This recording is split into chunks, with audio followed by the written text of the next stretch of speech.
Early on, I was going to work with this director, and he said to his cameraman, "You know, he looked pretty good in his last movie. Why don't you look at that one and see how they did that?" So I came back and they said, "What happened?" He said, "They kept him in the shadows." It was Tootsie.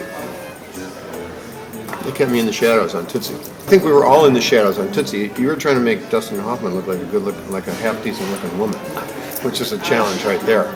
Every scene I was in was with Dustin, and you know, we had an understanding after the first set of rehearsal that was like, you know, there's a way you can make a scene completely all about the other person, you know, and by the fourth time, it was like, I made it all really about him. And he went, "Okay, let's do one more." And then we did it, and it was completely even-handed, because that's the way he knew it was supposed to be. But he really had to know that he could trust me. So every scene from then, I would be doing these terrible upstaging things, which ordinarily people would consider upstaging. But because you can't upstage like a man in panties and a girdle, or, you know, and a bra, you know, you could do anything.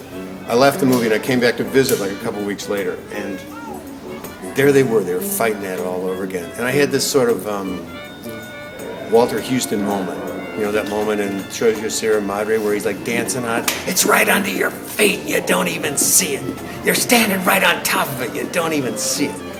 Because I was like, you don't even know how good this movie is. You guys are just a couple of bozos. This is so good. You have no idea. Even when they're fighting, you look at the scene and go, this is amazing. This is amazing. And Sidney acted it before and after, but he was never that good. He was really good.